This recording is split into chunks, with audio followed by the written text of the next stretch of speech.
La historia de la bioquímica moderna como la conocemos hoy en día es prácticamente moderna. Desde el siglo XIX se comenzó a direccionar una buena parte de la biología y la química a la creación de una nueva disciplina integradora, la química fisiológica o la bioquímica.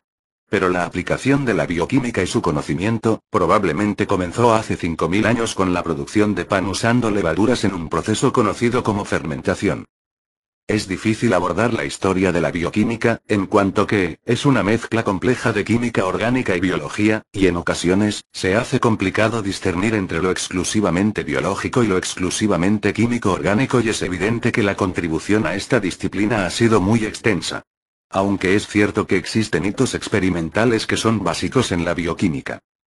Se suele situar el inicio de la bioquímica en los descubrimientos en 1828 de Friedrich Euler, que publicó un artículo acerca de la síntesis de urea, probando que los compuestos orgánicos pueden ser creados artificialmente, en contraste con la creencia, comúnmente aceptada durante mucho tiempo, de que la generación de estos compuestos era posible solo en el interior de los seres vivos.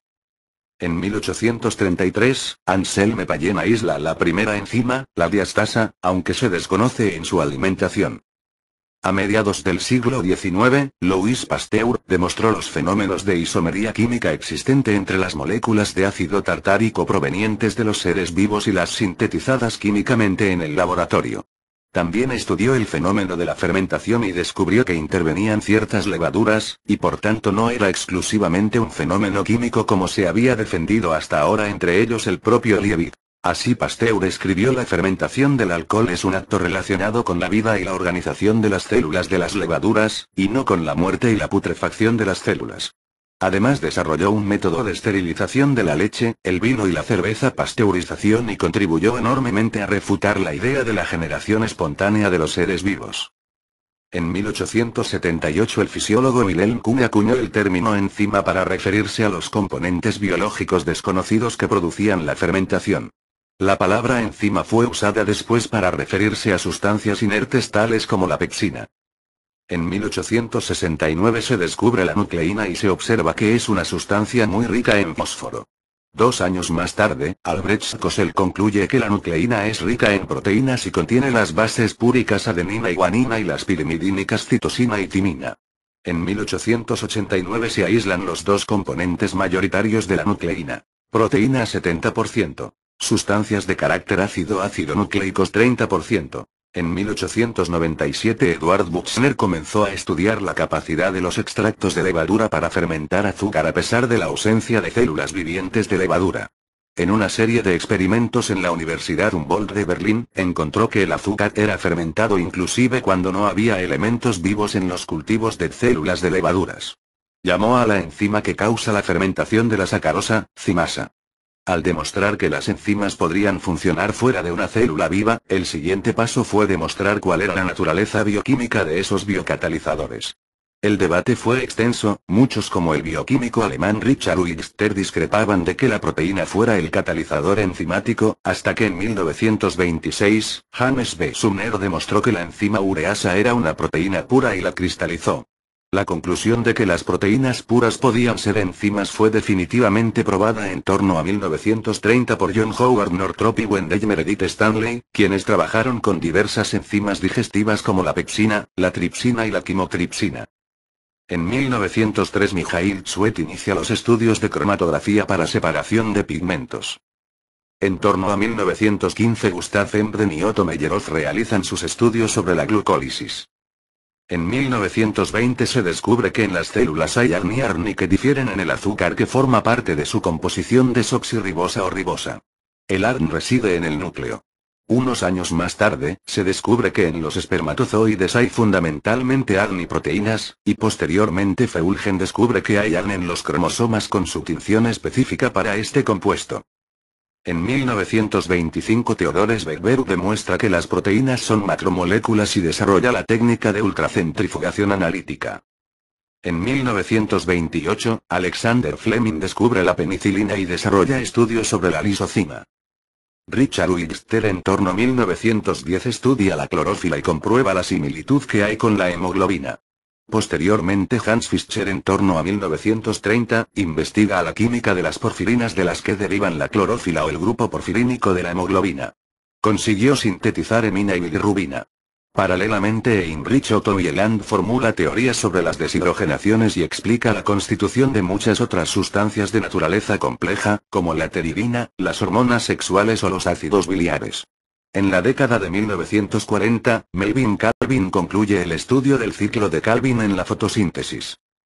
En torno a 1945 Gerty Cori, Carl Cori, y Bernardo Housay completan sus estudios sobre el ciclo de Cori.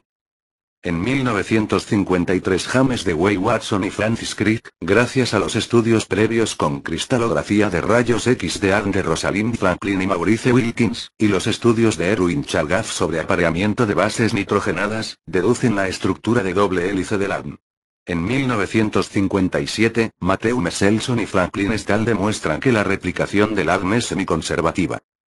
En la segunda mitad del siglo XX, comienza la auténtica revolución de la bioquímica y la biología molecular moderna, especialmente gracias al desarrollo de las técnicas experimentales más básicas como la cromatografía, la centrifugación, la electroforesis, las técnicas radioisotópicas y la microscopía electrónica, y las técnicas más complejas como la cristalografía de rayos X, la resonancia magnética nuclear, la PCR y MULIS, el desarrollo de la inmunotécnicas.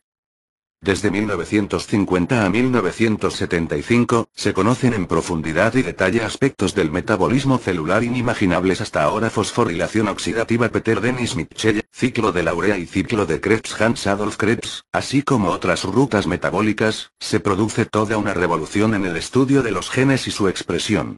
Se descifra el código genético. Francis Crick, Severo Ochoa, Argovin Corana, Robert W. Oye y Marshall Warren Nirenberg. Se descubren las enzimas de restricción finales de 1960, Werner Arber, Daniel Nathans y Hamilton Smith, la ADN ligasa en 1972, Mercy Davis y finalmente en 1973 Stanley Cohen y Herbert Boyer producen el primer ser vivo recombinante, naciendo así la ingeniería genética, convertida en una herramienta poderosísima con la que se supera la frontera entre especies y con la que podemos obtener un beneficio hasta ahora impensable. De 1975 hasta principios del siglo XXI, comienza a secuenciarse el ADN. Adam Maxam, Walter Gilbert y Frederick Sanger, comienzan a crearse las primeras industrias biotecnológicas. Genentech, se aumenta la creación de fármacos y vacunas más eficaces, se eleva el interés por la inmunología y las células madres y se descubre la enzima telomerasa. Elizabeth Blackburn y Carol Greider.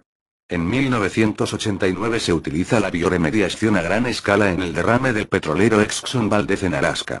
Se clonan los primeros seres vivos, se secuencia el ADN de decenas de especies y se publica el genoma completo del hombre. Craig Venter, Celera Genomics y Proyecto Genoma Humano, se resuelven decenas de miles de estructuras proteicas y se publican en PDB, así como genes, en GenBank. Comienza el desarrollo de la bioinformática y la computación de sistemas complejos, que se constituyen como herramientas muy poderosas en el estudio de los sistemas biológicos. Se crea el primer cromosoma artificial y se logra la primera bacteria con genoma sintético. 2007-2009, Craig Venter. Se fabrican las nucleasas con dedos de zinc. Se inducen artificialmente células, que inicialmente no eran pluripotenciales, a células madre pluripotenciales. Shinya Yamanaka. Comienzan a darse los primeros pasos.